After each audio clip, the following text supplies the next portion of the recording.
The last type of galaxy is called an elliptical galaxy. Elliptical galaxies are kind of circular in shape, but it's not a perfect circle. So in science, we would call that an ellipse. It has very little to no gas or dust, and new stars are not forming anymore. All galaxies, it doesn't matter if it's irregular, spiral, or elliptical, are held together by a black hole in the center of the galaxy. Black holes have the greatest gravitational pull in the universe, and it keeps everything in orbit around it. Gravity depends on two things. Gravity depends on mass and distance. So basically, the more massive or the larger an object is, the greater the gravitational attraction it has. The smaller it is, the less the pull of gravity. It also depends on distance. The closer two objects are together, the greater the gravitational attraction. The farther apart they are, the less the gravitational attraction they will have. So the moon orbits Earth because it's close to Earth, okay? Earth is smaller than the sun, but the sun is very far away from the moon. So the moon orbits the Earth, and then together the moon and the Earth orbit the sun, okay? Orbit is the same thing as revolution. It's giant path around another object. So one revolution for Earth around the sun is equal to 1 year.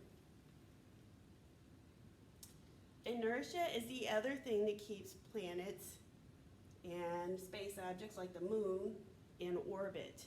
If we only had gravity, the moon would crash into the Earth, okay? If we only had inertia, the moon would fly straight out into space.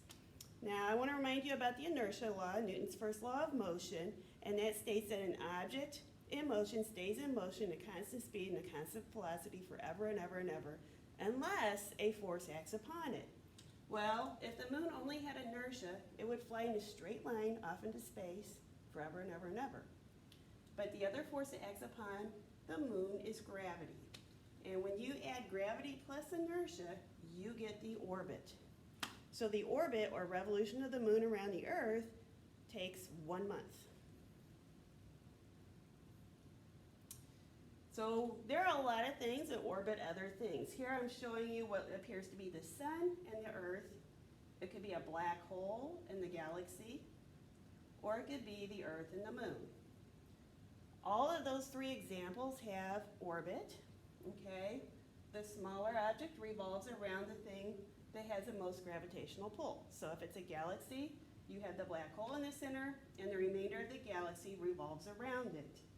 Okay, if it's the sun, the whole solar system revolves around the sun. If it's the Earth, the moon revolves around the Earth.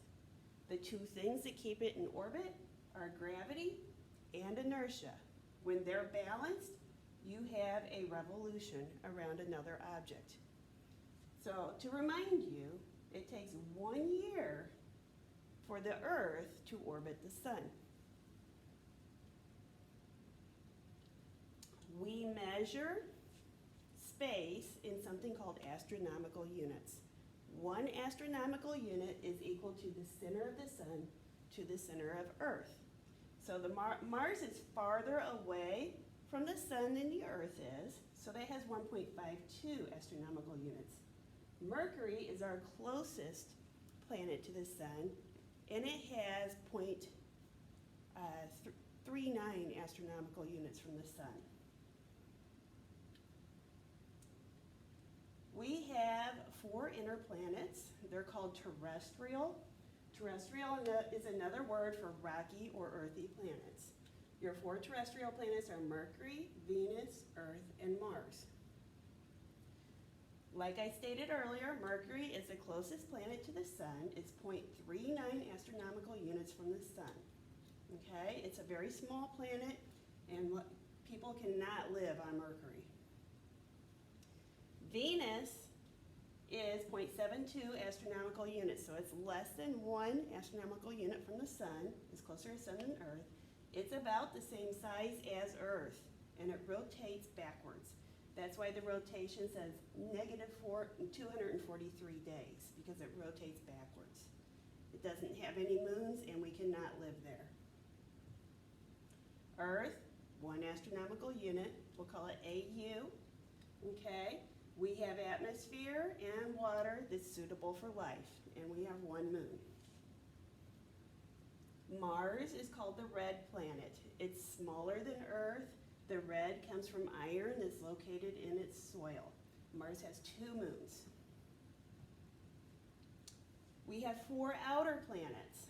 So with the 4 inner planets and the 4 outer planets, that equals 8 total planets. In between the inner planets and outer planets, like in between Mars and Jupiter, we have something known as the asteroid belt, okay? And it's basically a bunch of space rocks that orbit the sun, okay? So now we're gonna move to the outer planets. They're very large. They're called gas giants because the surface is made of gas.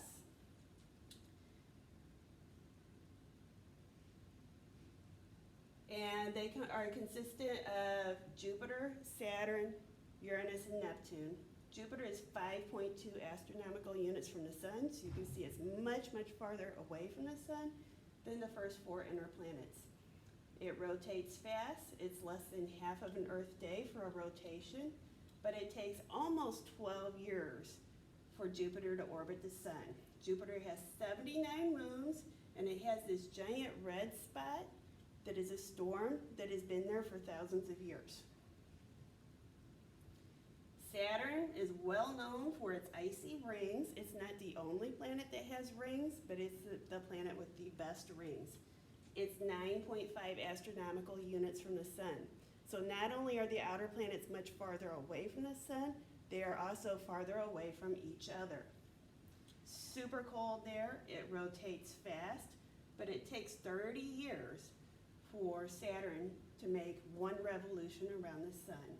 It has the most moons. It has 83 moons. Uranus is our 7th planet from the sun. Now we are 19 astronomical units for the sun. It is very, very far out in space. It's very large, but like I said, Jupiter is our largest planet, followed by Saturn. It rotates backwards and it spins on its side. It has 27 moons, and it takes 84 Earth years to make 1 orbit around the sun. Our final planet is Neptune. It is 30 astronomical units away from the sun. That's 11 more AUs than Uranus. It's very, very, very far out in space. It spins quickly, but it takes 165 years to make 1 complete revolution around the sun. It has 14 moons, and it has supersonic winds. We discovered Neptune not because we saw it, but through mathematical calculations, and that's how things far in space are often discovered. Beyond Neptune, we have something called the Kuiper Belt. That's where Pluto is. It's a dwarf planet. The Kuiper Belt has a lot of space rocks as well as a few dwarf planets. Okay? Please message me if you have any questions. Thank you.